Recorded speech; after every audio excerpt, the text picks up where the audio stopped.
복실아, 넌 이제 내 가족인데. 할머니, 그 강아지 신고 안 하면 나중에 큰일 나요. 보상금이 5천만 원이래요. 5천만 원. 하지만 더 큰 충격은 그 다음에 찾아왔습니다. 옥분아, 미안하지만 어쩔 수 없어. 영수가, 그게 무슨 짓이야? 루이가 왜 이렇게 된 거죠? 대체 루이한테 무슨 짓을 한 겁니까? 안녕하세요, 여러분. 오늘은 한 달 월급 80만 원으로 근근히 살아가던 72살 할머니에게 찾아온 충격적인 이야기를 준비했습니다. 쓰레기 더미에서 발견한 강아지 한 마리. 그런데 그 강아지로 인해 할머니의 인생이 완전히 뒤바뀌기 시작합니다. 사연 시작하기 전에 구독과 좋아요 부탁드립니다. 또 어느 지역에서 이야기를 듣고 계신가요? 댓글 달아주시면 그곳까지 따뜻한 안부 인사 전해드리겠습니다. 그럼 이야기 시작하겠습니다. 새벽 4시 서울 변두리 전통시장에는 아직 어둠이 가득했습니다. 차가운 겨울바람이 골목 사이로 휘몰아치는 가운데 낡은 고무장화를 신은 김옥분 할머니가 무거운 빗자루를 들고 시장 입구에 섰습니다. 72살의 나이에도 옥분은 매일 새벽마다 이 시장을 청소하며 하루를 시작했습니다. 빗자루질을 하는 옥분의 손은 굳은 살로 가득했고 허리는 구부정했습니다. 50년 넘게 고생만 하며 살아온 세월이 그대로 몸에 새겨져 있었죠. 손가락 마디마다 세월의 흔적이 깊게 패여 있었고 겨울이면 손등이 트고 갈라져 피가 배어나오곤 했습니다. 하지만 옥분은 아픔을 내색하지 않았습니다. 이 정도 고통은 살아온 인생에 비하면 아무것도 아니었으니까요. 쓰레기를 쓸어 담으며 옥분은 문득 멈춰서서 하늘을 올려다봤습니다. 별들이 아직 반짝이고 있었습니다. 어린 시절 시골 고향집 마당에서 올려다보던 그 별들이 떠올랐습니다. 그때는 세상이 참 아름답게 보였죠. 하지만 세월이 흐르면서 별을 볼 여유조차 사라졌습니다. 내 자식들은 연락 한 통 없고 손주 얼굴도 몇 년째 못 봤는데 말이야. 옥분에게는 아들 하나, 딸 하나가 있었습니다. 젊은 시절 옥분은 남편과 함께 작은 식당을 운영하며 두 아이를 키웠습니다. 새벽부터 밤늦게까지 일하며 아이들 학비를 댔고 대학까지 보냈습니다. 남편이 일찍 세상을 떠난 뒤에도 옥분은 혼자 힘으로 두 아이를 다 키워냈죠. 하지만 두 자식 모두 도시로 나가 잘 살게 된 뒤로는 가난한 어머니가 부끄러웠는지 연락이 뚝 끊겼습니다. 아들은 대기업에 취직해 서울 강남에서 살고 있었고 딸은 의사와 결혼해 미국으로 이민을 갔습니다. 처음 몇 년은 그래도 가끔 전화가 왔습니다. 하지만 어느 순간부터 전화도 문자도 끊겼습니다. 명절에도 생일에도 아무 소식이 없었죠. 옥분은 처음엔 서운했지만 이제는 그러려니 하며 살아가고 있었습니다. 아이들도 바쁘게 살 테고 자신 같은 늙은이가 짐이 될까봐 연락을 안 하는 거겠거니 스스로를 위로했습니다. 그래도 이 시장이 내 삶이지 뭐. 여기서라도 쓸모있게 살아야지. 옥분이 청소를 계속하는 동안 하나둘씩 시장 상인들이 모습을 드러냈습니다. 생선가게 주인 박선미가 가게 문을 열며 옥분을 힐끗 쳐다봤습니다. 선미는 40대 중반의 여자로 시장에서 가장 목소리가 큰 상인이었습니다. 아이고, 냄새 나 죽겠네. 할머니, 청소는 대충 해도 되는데 꼭 저렇게 열심히 하셔야 해? 어차피 오후 되면 또 더러워질 텐데. 옥분은 아무 말 없이 고개만 숙였습니다. 선미의 말투에는 무시와 경멸이 섞여 있었지만 옥분은 익숙했습니다. 시장 사람들 대부분이 옥분을 그렇게 대했으니까요. 가난한 청소부 할머니, 쓸모없는 늙은이라고 생각하는 사람들이 많았습니다. 할머니, 여기 쓰레기통 좀 치워주세요. 냄새 진동하잖아요. 손님들 다 도망가겠어.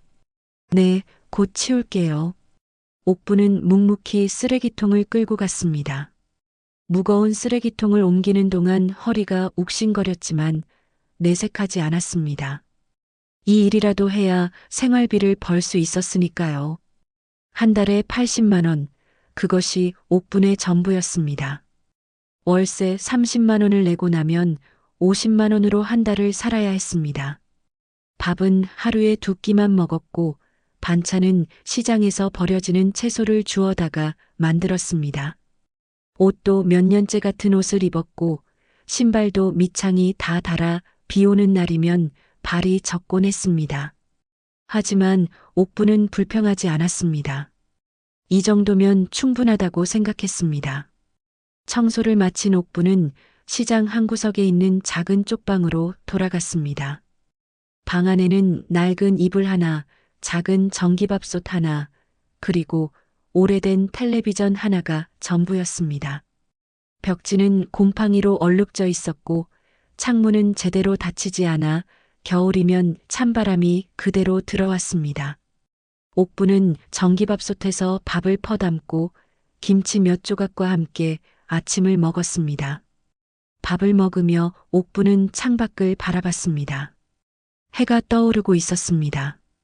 새로운 하루가 시작되는 순간이었죠. 하지만 옥분에게 매일은 똑같았습니다.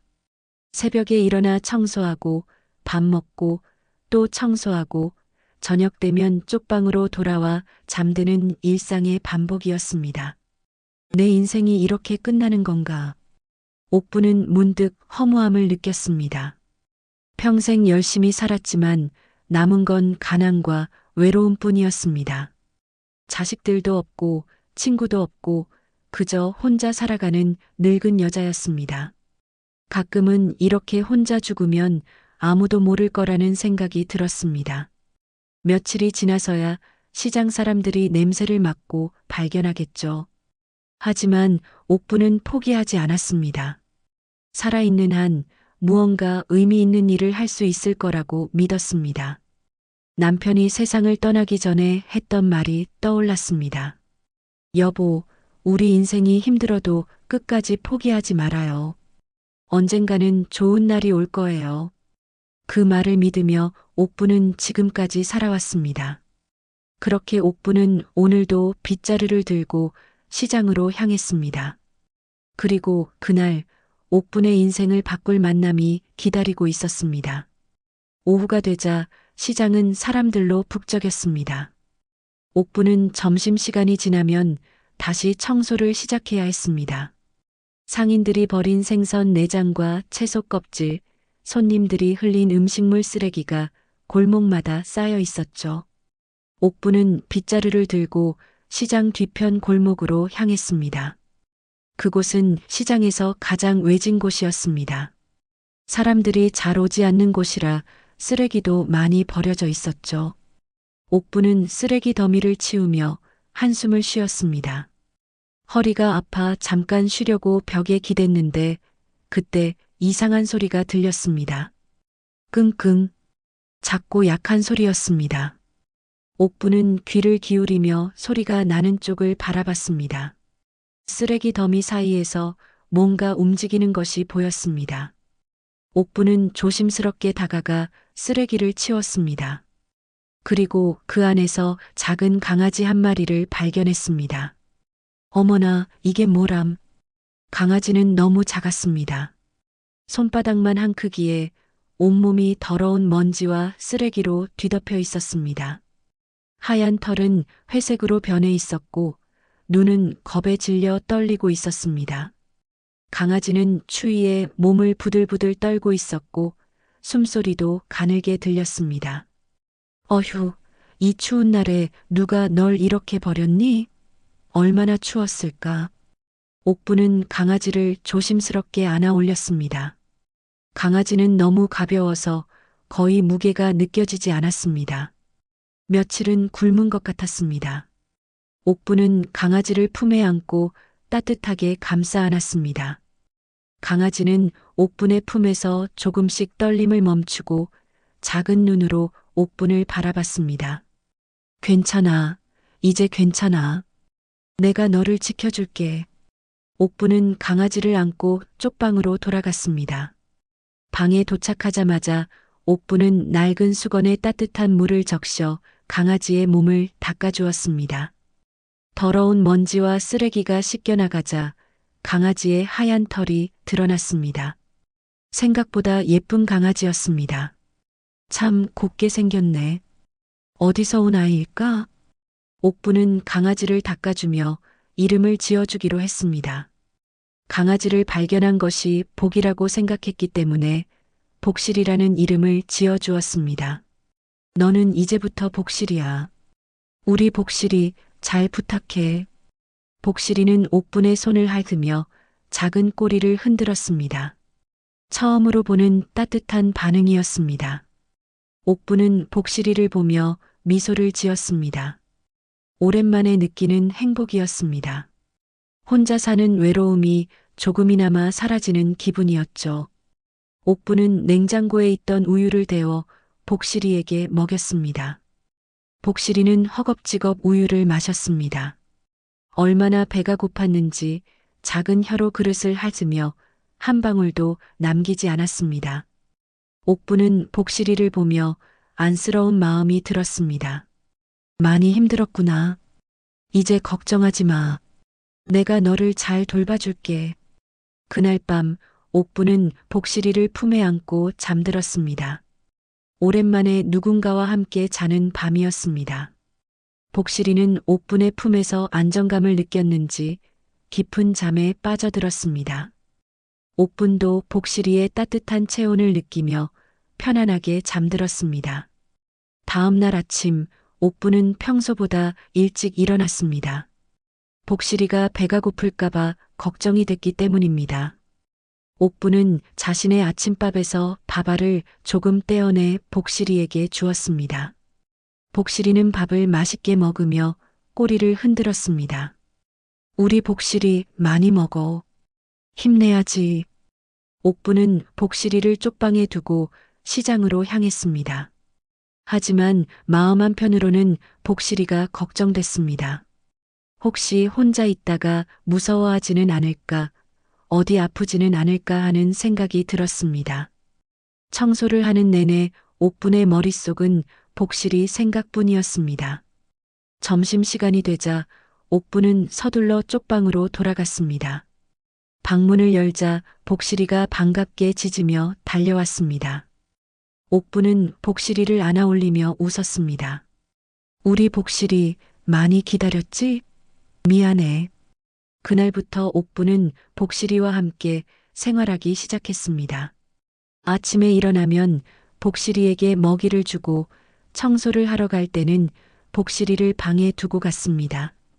점심시간과 저녁시간이 되면 복실이를 보러 돌아왔고 밤에는 복실이를 안고 잠들었습니다. 복실이는 하루가 다르게 건강해졌습니다. 처음에는 겁이 많고 조심스러웠지만 옥분의 사랑을 받으며 점점 밝아졌습니다. 꼬리를 흔들고 장난도 치고 옥분의 뒤를 쫓아다니기도 했습니다. 옥분은 복실이를 보며 매일 행복했습니다. 복실아, 너 때문에 내 인생이 달라졌어. 고마워. 하지만 시장 사람들의 반응은 달랐습니다. 며칠 뒤 옥분이 복실이를 데리고 시장에 나타나자 사람들은 수군거리기 시작했습니다. 저 할머니가 무슨 돈으로 개를 키워? 제 밥도 못 먹으면서.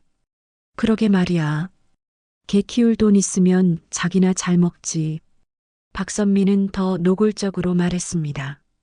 할머니, 그 개는 뭐예요? 제대로 키울 수나 있어요? 병들면 어쩌려고. 옥분은 아무 말도 하지 않았습니다. 사람들의 말이 가슴에 박혔지만 복실이를 포기할 수는 없었습니다. 복실이는 이제 옥분에게 유일한 가족이었으니까요. 괜찮아, 복실아. 우리는 우리끼리 잘 살면 돼. 옥분은 복실이를 꼭 안으며 다짐했습니다. 무슨 일이 있어도 복실이를 지키겠다고 말이죠. 그리고 그날 옥분과 복실이의 진짜 이야기가 시작되었습니다. 복실이와 함께한 지 일주일이 지났습니다.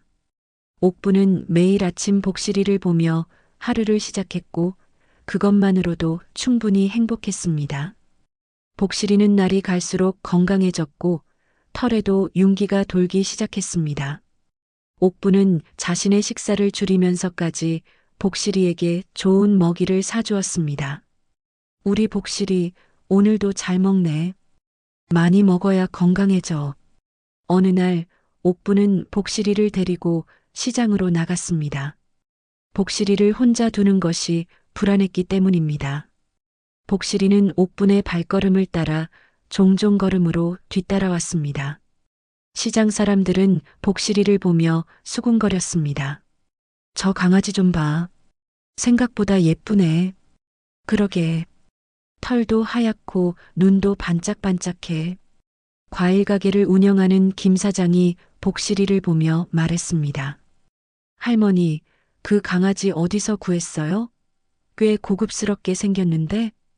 옥분은 빗자루를 들고 청소를 하며 대답했습니다. 시장 뒤편 쓰레기 더미에서 주웠어요. 버려진 줄 알았는데 이렇게 건강해지니 참 다행이네요. 김 사장은 복실이를 자세히 들여다봤습니다. 이 강아지 그냥 흔한 강아지가 아닌 것 같은데요. 털 상태도 좋고 얼굴도 참 곱게 생겼어요. 옥분은 고개를 갸우뚱했습니다. 복실이가 특별한 강아지라는 생각은 해본 적이 없었습니다. 그저 버려진 불쌍한 강아지를 구해준 것 뿐이었으니까요. 하지만 사람들의 반응은 달랐습니다.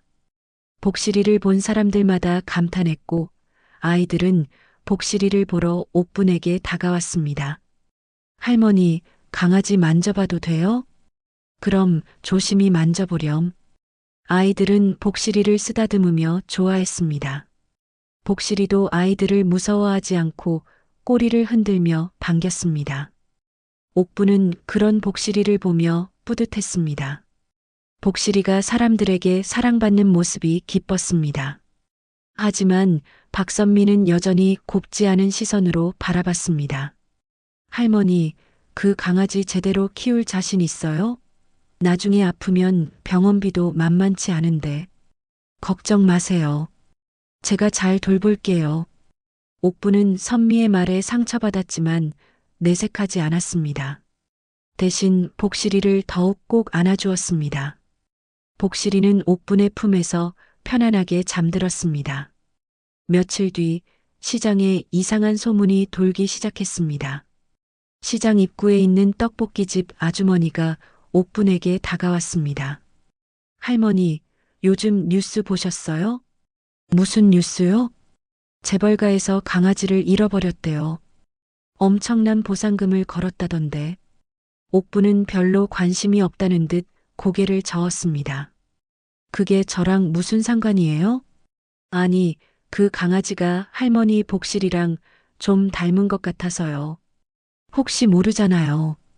옥분은 웃으며 대답했습니다. 설마요. 우리 복실이는 쓰레기 더미에서 주운 아이예요. 재벌가 강아지일 리 없어요. 하지만 떡볶이집 아주머니의 말은 계속 옥분의 머릿속에 맴돌았습니다. 혹시 복실이가 정말 그 재벌가 강아지일까? 옥분은 그날 저녁 쪽방으로 돌아와 텔레비전을 켰습니다. 뉴스가 나오고 있었습니다. 재벌가 한지우 회장 집에서 반려견이 실종됐습니다. 반려견의 이름은 루이이며 하얀 털에 검은 눈을 가진 소형견입니다. 한 회장 측은 루이를 찾는 사람에게 5천만 원의 보상금을 지급하겠다고 밝혔습니다. 화면에는 강아지 사진이 나왔습니다. 옥분은 깜짝 놀랐습니다. 사진 속 강아지가 복실이와 너무나 닮아 있었기 때문입니다. 하얀 털, 검은 눈, 작은 체구까지 모든 것이 똑같았습니다. 어머나 설마. 옥분은 복실이를 바라봤습니다. 복실이는 옥분의 무릎에서 편안하게 잠들어 있었습니다. 옥분은 복잡한 심경이었습니다. 만약 복실이가 정말 그 재벌가 강아지라면 돌려줘야 하는 걸까? 하지만 복실이는 이제 옥분에게 가족이었습니다. 헤어질 생각을 하니 가슴이 찢어지는 것 같았습니다. 아니야, 우리 복실이는 버려진 아이야. 재벌가 강아지일 리 없어. 옥분은 스스로를 설득했습니다. 하지만 마음 한편으로는 불안했습니다. 다음 날 옥분이 시장에 나가자 사람들의 태도가 달라져 있었습니다. 모두가 복실이를 주목하고 있었습니다. 할머니, 그 강아지 진짜 뉴스에 나온 그 강아지 맞는 거 아니에요? 저도 어젯밤에 뉴스 봤는데 완전 똑같던데요. 보상금이 5천만 원이래요. 할머니, 신고하는 게 좋지 않을까요? 사람들의 말이 빗발쳤습니다. 옥부는 당황스러웠습니다. 하지만 가장 먼저 나선 사람은 박선미였습니다. 할머니, 경찰에 신고해야 하는 거 아니에요? 안 그러면 나중에 강아지를 훔쳤다고 오해받을 수도 있어요. 선미의 말에는 걱정보다는 비난의 뉘앙스가 섞여 있었습니다. 옥부는 복실이를 꼭 안으며 대답했습니다. 저는 복실이를 쓰레기 더미에서 주웠어요. 훔친 게 아니에요. 그래도 신고는 해야죠. 그게 맞는 거잖아요. 사람들의 시선이 따가웠습니다. 옥부는 복실이를 안고 서둘러 시장을 빠져나왔습니다. 쪽방으로 돌아온 옥부는 복실이를 내려놓고 한숨을 쉬었습니다. 복실아, 우리 어떡하지? 사람들이 너를 돌려주래. 복실이는 옥분을 올려다보며 꼬리를 흔들었습니다. 아무것도 모르는 순진한 눈빛이었습니다. 옥분은 복실이를 안으며 눈물을 흘렸습니다. 너를 보내고 싶지 않아. 넌 이제 내 가족인데. 하지만 옥분은 알고 있었습니다. 언젠가는 선택을 해야 한다는 것을 말이죠. 그리고 그 선택의 순간이 점점 다가오고 있었습니다. 며칠 동안 옥부는 복실이를 쪽방에 숨겨두었습니다. 시장에 나갈 때도 복실이를 데리고 가지 않았습니다. 사람들의 시선이 두려웠고 복실이를 빼앗길까봐 걱정됐기 때문입니다. 하지만 복실이를 혼자 두고 나가는 것도 마음이 편치 않았습니다. 복실아, 조금만 기다려. 금방 올게. 복실이는 옥분이 나가는 뒷모습을 슬픈 눈으로 바라봤습니다. 옥분은 뒤를 돌아보며 미안한 마음이 들었습니다. 하지만 어쩔 수 없었습니다. 시장에 나가지 않으면 생활비를 벌 수 없었으니까요. 시장에 나간 옥부는 평소처럼 청소를 시작했습니다. 하지만 사람들의 수군거림은 계속됐습니다. 재벌가 강아지 이야기는 시장 전체로 퍼져나갔고 모두가 옥분의 복실이에 대해 이야기했습니다. 할머니가 정말 신고 안 하는 거래. 5천만 원이면 엄청난 돈인데 욕심 안 나나? 아니면 진짜 훔친 거 아니야? 그래서 신고 못 하는 거 아닐까? 사람들의 말이 점점 악의적으로 변해갔습니다. 처음에는 그저 궁금증에서 시작된 이야기였지만 이제는 옥분을 의심하는 분위기로 바뀌었습니다. 옥분은 청소를 하며 귀를 막고 싶었습니다. 하지만 참을 수밖에 없었습니다. 점심시간이 되어 옥분이 쪽방으로 돌아가려는데 박선미가 앞을 가로막았습니다. 할머니, 잠깐만요. 왜 그러세요? 솔직히 말씀해 보세요. 그 강아지, 뉴스에 나온 그 강아지 맞죠? 옥부는 잠시 망설였습니다. 거짓말을 하고 싶지 않았지만 복실이를 지키고 싶은 마음이 더 컸습니다. 저도 잘 모르겠어요. 닮긴 했지만 확실하지 않아요. 확실하지 않다니요? 똑같잖아요. 할머니, 이러시면 안 돼요. 나중에 큰일 나요. 선미의 목소리가 점점 커졌습니다. 주변 상인들도 하나둘씩 모여들었습니다. 옥부는 압박감을 느꼈습니다. 저는 복실이를 쓰레기 더미에서 주웠어요. 그게 잘못인가요? 잘못이 아니라 주인에게 돌려줘야 한다는 거죠. 그게 당연한 거 아니에요? 옥부는 아무 말도 하지 못했습니다. 선미의 말이 틀린 것은 아니었습니다. 하지만 복실이는 이미 옥분에게 가족이었습니다. 일주일이라는 짧은 시간이었지만 옥분에게는 평생처럼 느껴졌습니다. 생각해 볼게요. 옥분은 그렇게 말하고 서둘러 자리를 떠났습니다. 쪽방으로 돌아온 옥분은 복실이를 안고 눈물을 흘렸습니다. 복실아, 미안해. 내가 너를 지켜주지 못할 것 같아. 복실이는 옥분의 얼굴을 핥으며 위로했습니다. 옥분은 복실이를 더욱 꼭 안았습니다. 그날 밤 옥분은 잠을 이루지 못했습니다. 복실이를 돌려줘야 할지 계속 함께 있어야 할지 고민했습니다. 다음 날 아침 옥분은 결심했습니다. 일단 재벌가에 연락해서 확인해 보기로 했습니다. 만약 복실이가 정말 그 집 강아지가 맞다면 돌려주는 것이 맞다고 생각했습니다. 아무리 아파도 주인에게 돌려주는 것이 옳은 일이었으니까요. 옥부는 시장 공중전화로 가서 뉴스에 나온 번호로 전화를 걸었습니다. 전화벨이 울리고 곧 여자 목소리가 들렸습니다. 여보세요. 한지우 회장 댁입니다. 저기요. 혹시 잃어버린 강아지 찾으시나요? 네, 맞습니다. 루이를 찾고 계신가요? 제가 시장에서 강아지를 하나 주었는데 혹시 그 강아지가 맞는지 확인하고 싶어서요. 전화 너머로 놀란 목소리가 들렸습니다.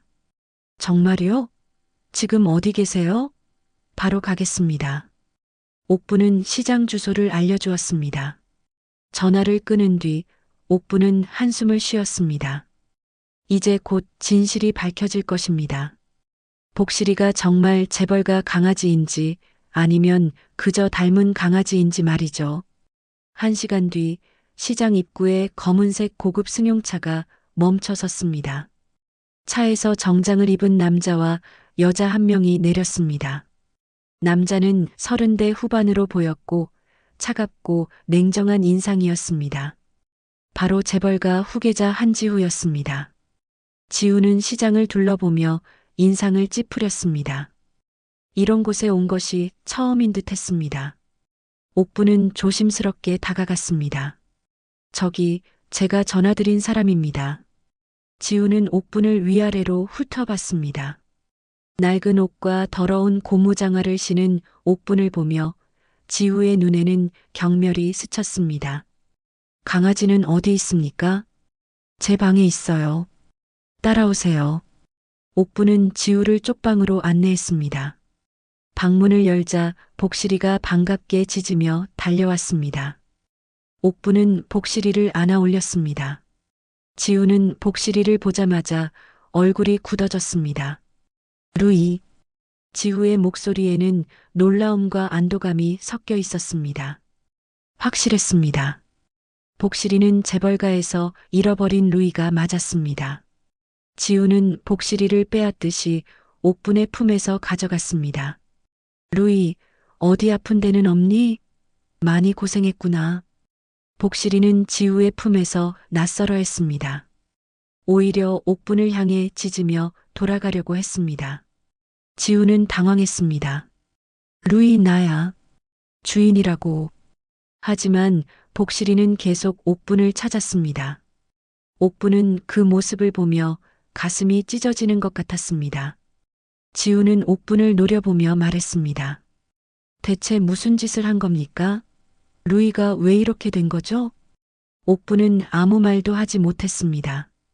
그저 눈물만 흘렀습니다. 지우는 복실이를 안고 방을 나가려 했습니다. 그때 옥분이 간신히 입을 열었습니다. 복실이 잘 부탁드려요. 지우는 뒤도 돌아보지 않고 떠났습니다. 옥분은 빈 방에 혼자 남았습니다. 복실이가 사라진 방은 너무나 쓸쓸했습니다. 옥분은 바닥에 주저앉아 소리내어 울었습니다. 복실아, 미안해. 내가 널 지켜주지 못했어. 복실이가 떠난 뒤 옥분의 삶은 다시 원래대로 돌아갔습니다. 아니, 원래보다 더 외로워졌습니다. 매일 아침 눈을 뜨면 복실이가 없다는 사실이 가슴을 짓눌렀습니다. 빈 방 한 구석에는 복실이가 쓰던 작은 그릇과 담요가 그대로 놓여 있었습니다. 복실아, 잘 지내고 있니? 옥부는 혼잣말을 하며 복실이의 그릇을 쓰다듬었습니다. 눈물이 흘렀지만 닦아낼 힘조차 없었습니다. 옥부는 며칠 동안 제대로 밥도 먹지 못했습니다. 입맛이 없었고 무엇을 해도 의욕이 나지 않았습니다. 시장 사람들은 옥분에게 다양한 반응을 보였습니다. 어떤 사람들은 옥분을 동정했지만 어떤 사람들은 오히려 비난했습니다. 할머니가 욕심을 부렸어. 처음부터 신고했어야지. 그래도 5천만 원 받았을 텐데 아깝네. 재벌가 강아지를 잘 키웠다고 상이라도 받을 줄 알았나 봐. 박선미는 여전히 냉소적이었습니다. 할머니, 그래서 보상금은 받았어요? 옥부는 고개를 저었습니다. 아니요, 아무것도 안 받았어요. 뭐? 그럼 그냥 돌려준 거예요? 할머니, 그게 말이 돼요? 한 달 넘게 키웠는데 돈을 바라고 키운 게 아니었어요. 옥분의 대답에 선미는 혀를 찼습니다. 참 답답하네. 가난하면서 돈도 안 받고 그러니까 평생 저렇게 사는 거지. 선미의 말은 가슴에 깊이 박혔지만 옥부는 아무 말도 하지 않았습니다.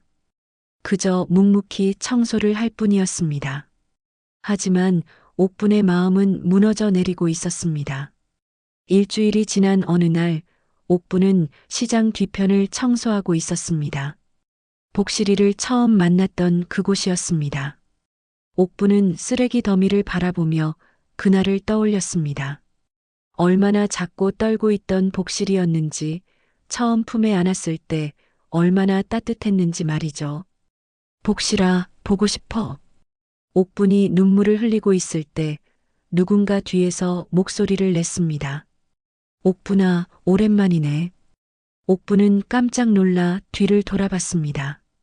그곳에는 낯익은 여자가 서 있었습니다. 65살쯤 되어 보이는 여자는 옥분을 보며 미소를 지었습니다. 바로 옥분의 옛 친구 장영숙이었습니다. 영숙이? 내가 어떻게 여기를? 소문 들었어. 내가 재벌가 강아지를 키웠다며? 그것도 보상금도 안 받고 돌려줬다고? 영숙의 목소리에는 비웃음이 섞여 있었습니다. 옥부는 불편한 기분이 들었습니다. 영숙과는 젊은 시절 같은 동네에서 살았던 친구였습니다. 하지만 영숙은 돈을 좋아했고 이익이 되는 일이라면 무엇이든 했습니다. 옥분과는 가치관이 달랐고 자연스럽게 연락이 끊겼습니다. 그게 너랑 무슨 상관이야? 상관 있지. 옥분아, 너 아직도 그렇게 살아? 가난하게 아무것도 없이? 영숙의 말에 옥분은 화가 났습니다. 하지만 참았습니다. 나는 내 방식대로 사는 거야. 내가 상관할 바 아니야. 그래, 내 방식대로 살아봐. 그래서 뭐가 남았어? 자식들도 안 찾아오고 친구도 없고 그렇게 살아서 뭐가 좋아? 영숙의 말은 옥분의 가장 아픈 곳을 찌르는 것이었습니다. 옥분은 고개를 숙였습니다. 영숙은 가방에서 명함을 하나 꺼내 옥분에게 건넸습니다. 나는 지금 재벌가에서 가사도우미로 일해. 돈도 잘 벌고 대우도 좋아. 혹시 내가 생각을 바꾸면 연락해. 도움이 될 수도 있으니까.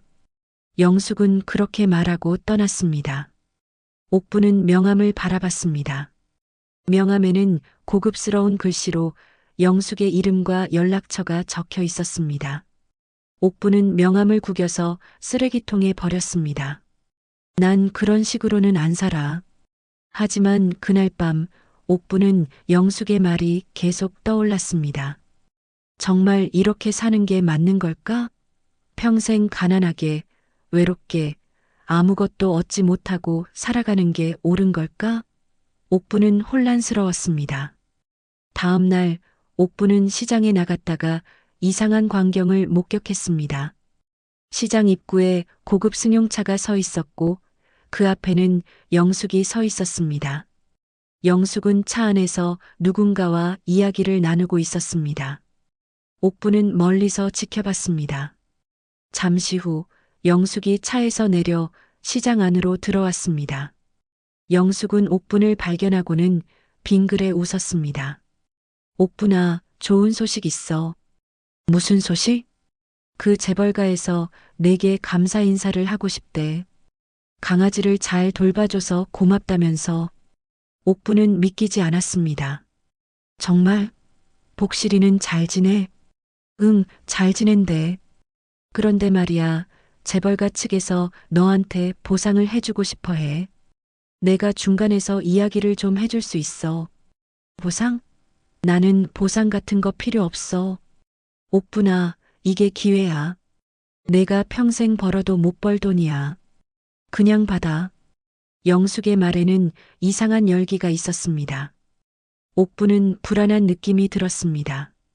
하지만 복실이가 잘 지낸다는 말에 마음이 흔들렸습니다. 복실이를 볼 수 있을까? 당연하지. 내가 주선해 줄게. 영숙은 그렇게 말하고 옥분을 설득했습니다. 옥분은 망설였지만 결국 영숙의 말을 따르기로 했습니다. 복실이를 다시 볼 수 있다는 생각에 기대가 됐습니다. 하지만 옥분은 몰랐습니다.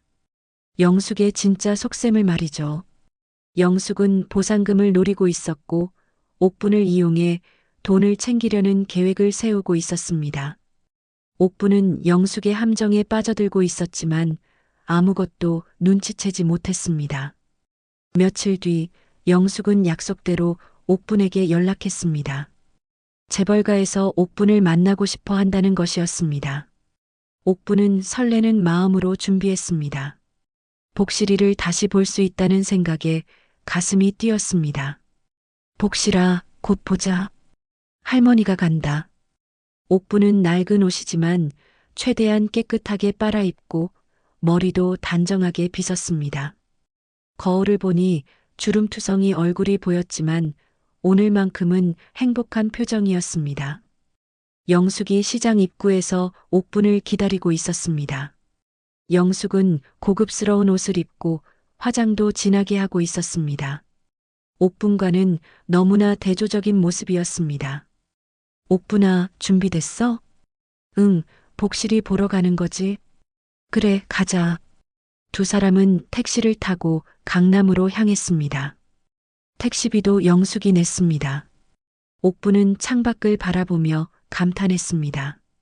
높은 빌딩과 화려한 거리가 펼쳐졌습니다. 옥분은 평생 이런 곳에 와본 적이 없었습니다. 여긴 정말 다른 세상이구나. 그러게. 여기 사람들은 우리랑 다르게 살아.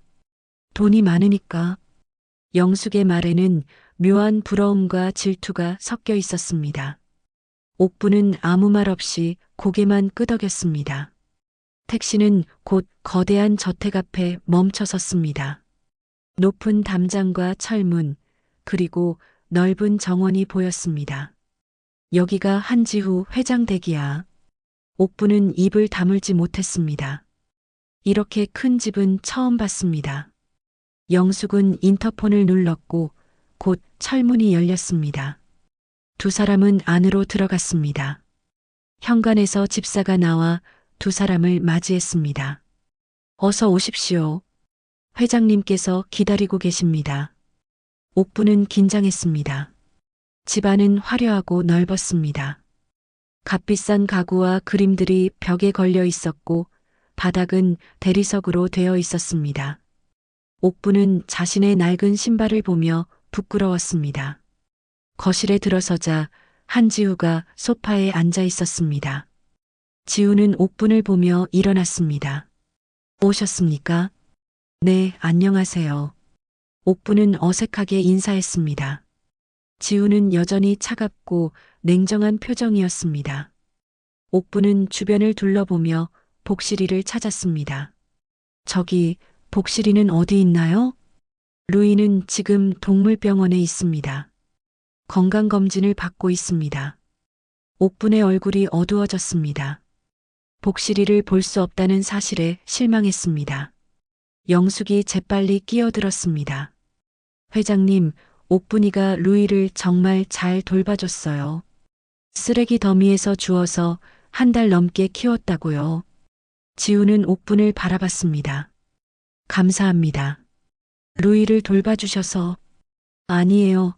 제가 복실이한테 더 고마워요. 옥분의 진심 어린 말에 지우의 표정이 잠시 흔들렸습니다. 하지만 곧 다시 차갑게 돌아왔습니다. 보상금을 드리겠습니다. 얼마가 필요하십니까? 옥분은 고개를 저었습니다. 저는 돈을 바라고 키운 게 아니에요. 그냥 복실이가 잘 지내는지 보고 싶었어요. 지우는 당황한 표정을 지었습니다. 돈을 원하지 않는다는 옥분의 말을 이해할 수 없었습니다. 하지만 영숙은 달랐습니다. 회장님, 옥분이는 그렇게 말하지만 사실 생활이 어려워요. 시장에서 청소부로 일하면서 한 달에 80만 원 받고 사는데 얼마나 힘들겠어요. 옥분은 영숙을 놀란 눈으로 바라봤습니다. 영숙은 옥분의 시선을 피하며 계속 말했습니다. 회장님께서 좀 도와주시면 옥분이도 좀 더 나은 삶을 살 수 있을 것 같아요. 지우는 고개를 끄덕였습니다. 알겠습니다. 5천만 원을 드리겠습니다. 옥분은 깜짝 놀랐습니다. 아니에요.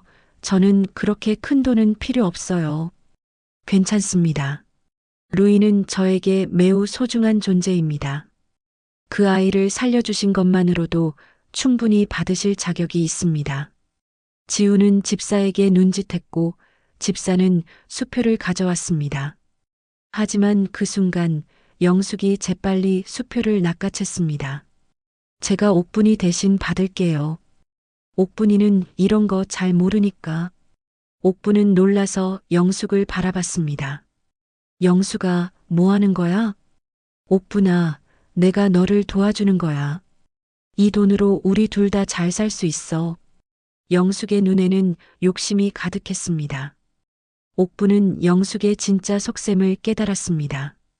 영숙은 처음부터 보상금을 노리고 있었던 것입니다.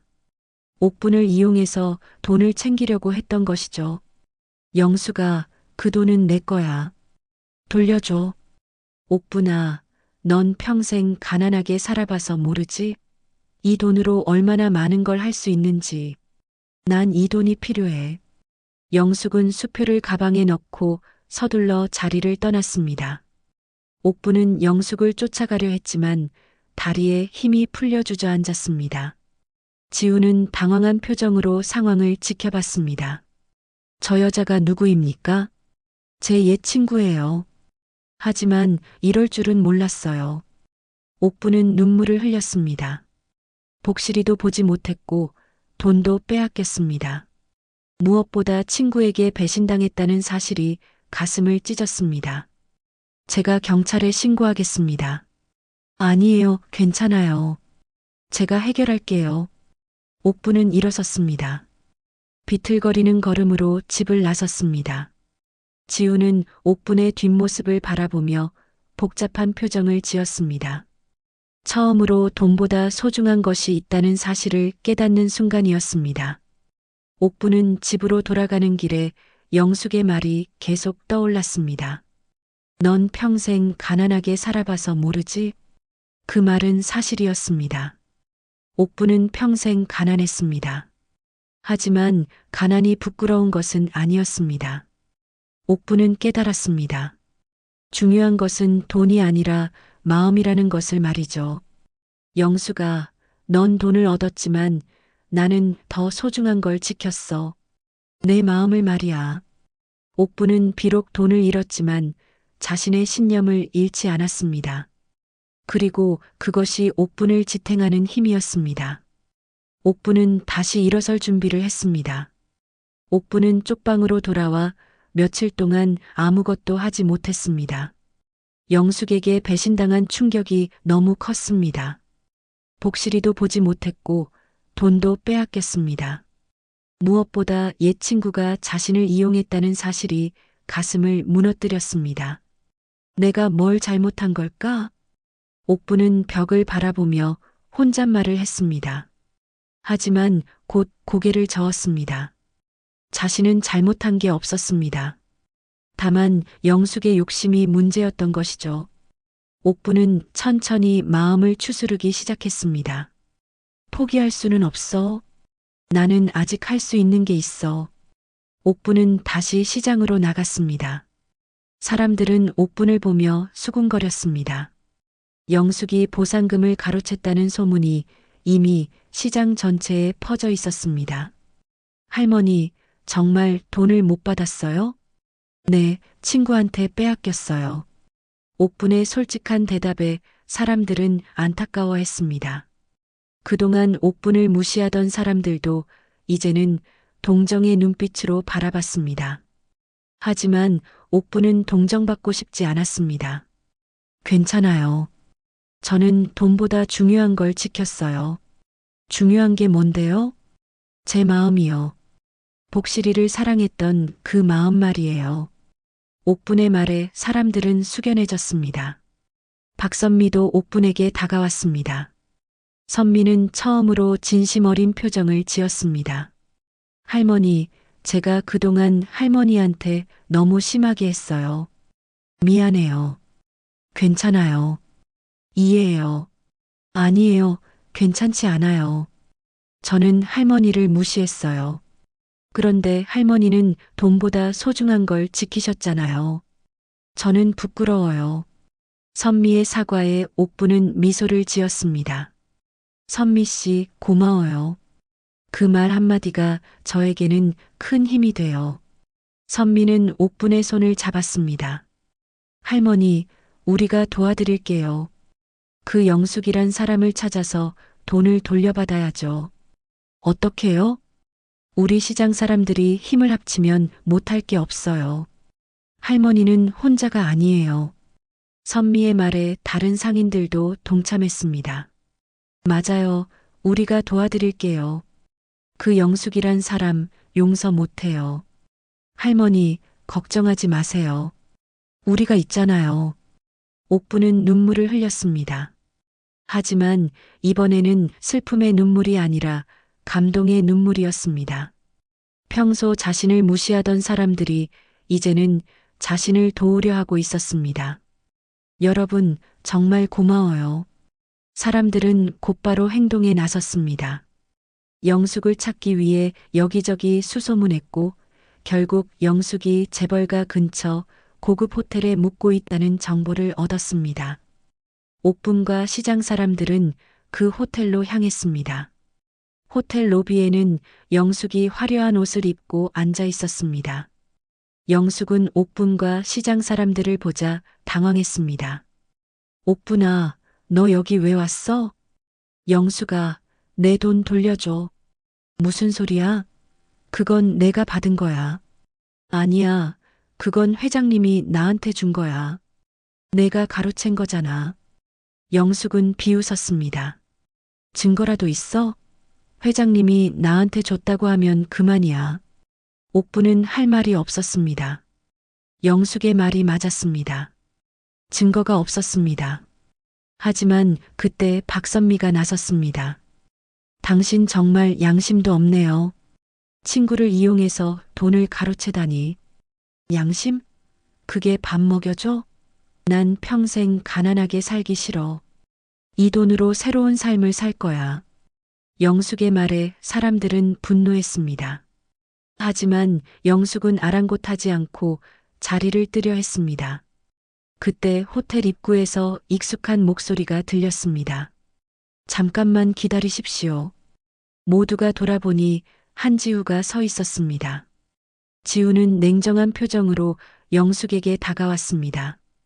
당신이 장영숙 씨입니까? 네, 그런데요. 제가 드린 수표는 김옥분 씨에게 드린 것입니다. 당신이 가로챈 것으로 확인됩니다. 뭐라고요? 저는 옥분이를 대신해서 받은 거예요. 옥분 씨의 동의를 받았습니까? 영숙은 말문이 막혔습니다. 지우는 계속 말했습니다. 제가 호텔 보안 카메라를 확인했습니다. 당신이 수표를 강제로 가져간 장면이 찍혀 있습니다. 이것은 절도에 해당합니다. 영숙의 얼굴이 새하얗게 질렸습니다. 지우는 호텔 직원에게 눈짓했고 직원은 경찰에 신고했습니다. 영숙은 당황하며 발버둥 쳤습니다. 아니에요. 이건 오해예요. 옥분아, 나 좀 도와줘. 하지만 옥분은 고개를 저었습니다. 영숙아, 내가 잘못했어. 욕심이 너를 망친 거야. 옥분아, 우리 친구잖아. 제발 좀 도와줘. 친구라면 처음부터 날 이용하지 말았어야지. 옥분의 단호한 말에 영숙은 주저앉았습니다. 곧 경찰이 도착했고 영숙은 경찰에게 연행되었습니다. 영숙은 끌려가면서도 계속 소리쳤습니다. 옥분아, 나 이렇게 보내면 안 돼. 제발. 하지만 옥분은 뒤도 돌아보지 않았습니다. 지우는 옥분에게 다가왔습니다. 옥분 씨, 죄송합니다. 제가 더 신경 썼어야 했는데. 아니에요. 회장님 덕분에 해결됐어요. 고마워요. 지우는 가방에서 수표를 꺼냈습니다. 이건 옥분 씨 것입니다. 받으십시오. 하지만 옥분은 수표를 받지 않았습니다. 회장님, 저는 이 돈이 필요 없어요. 무슨 말씀이십니까? 저는 복실이를 사랑했어요. 돈을 받으면 그 사랑이 돈으로 바뀌는 것 같아서 싫어요. 지우는 옥분의 말을 듣고 깊은 감동을 받았습니다. 평생 돈으로 모든 걸 해결해온 지우에게 옥분의 말은 큰 충격이었습니다. 옥분 씨, 그럼 루이를 만나보시겠습니까? 옥분의 얼굴이 환해졌습니다. 정말요? 네, 루이도 옥분 씨를 보고 싶어 할 겁니다. 옥분은 기쁨의 눈물을 흘렸습니다. 드디어 복실이를 다시 만날 수 있게 된 것입니다. 지우는 옥분을 자신의 차에 태웠습니다. 시장 사람들은 옥분을 응원하며 손을 흔들었습니다. 옥분은 창문 너머로 사람들에게 손을 흔들며 감사의 인사를 전했습니다. 차는 다시 강남의 저택으로 향했습니다. 차 안에서 지우는 옥분에게 말했습니다. 옥분 씨, 제가 그동안 잘못 생각했습니다. 돈으로 모든 걸 해결할 수 있다고 믿었는데 옥분 씨를 보니 제가 틀렸다는 걸 깨달았습니다. 회장님도 힘드셨겠어요. 높은 곳에 있으면 외롭잖아요. 옥분의 따뜻한 말에 지우는 놀랐습니다. 평생 아무도 자신의 외로움을 이해해주지 않았는데 이 가난한 할머니가 자신의 마음을 읽어준 것입니다. 맞습니다. 저는 외로웠습니다. 루이가 유일한 위로였는데 잃어버렸을 때 정말 힘들었습니다. 이제 복실이를 다시 만나셨잖아요. 앞으로 더 잘 돌봐주세요. 그러겠습니다. 그리고 옥분 씨께도 감사드립니다. 차는 곧 저택에 도착했습니다. 옥분은 설레는 마음으로 집 안으로 들어갔습니다. 거실에 들어서자 작은 발소리가 들렸습니다. 옥분이 고개를 돌리자 복실이가 계단을 내려오고 있었습니다. 복실아. 옥분의 목소리를 듣자 복실이는 미친 듯이 달려왔습니다. 복실이는 옥분의 품에 뛰어들었고 옥분은 복실이를 꼭 안았습니다. 복실이는 옥분의 얼굴을 핥으며 기뻐했습니다. 복실아, 보고 싶었어? 정말 많이 보고 싶었어. 옥분은 눈물을 흘리며 복실이를 쓰다듬었습니다. 복실이도 옥분의 품에서 꼬리를 세차게 흔들었습니다. 지우는 그 모습을 보며 미소를 지었습니다. 루이가 이렇게 행복해하는 모습은 처음 봤습니다. 루이가 정말 옥분 씨를 좋아하는군요. 저도 복실이를 정말 사랑해요. 옥분과 복실이는 한참 동안 떨어지지 않았습니다. 지우는 두 사람의 모습을 보며 깊은 생각에 잠겼습니다. 옥분은 가난했지만 진정한 사랑을 알고 있었습니다. 반면 자신은 돈은 많았지만 진정한 사랑을 몰랐습니다. 옥분 씨, 제안이 하나 있습니다. 무슨 제안이요? 루이를 옥분 씨와 함께 키우면 어떨까요? 제 집에 계시면서 루이를 돌봐주시면 안 될까요? 옥분은 깜짝 놀랐습니다. 저 같은 사람이 이런 곳에 살 수는 없어요. 아닙니다. 오히려 제가 옥분 씨께 배우고 싶습니다. 진정한 사랑이 무엇인지 말입니다. 지후의 진심 어린 말에 옥분은 감동했습니다. 하지만 옥분은 고개를 저었습니다. 회장님, 고마워요. 하지만 저는 제 삶을 살고 싶어요. 시장에서 제 쪽방에서 말이에요. 하지만 그곳은 너무 힘들지 않으신가요? 힘들지만 그게 제 삶이에요.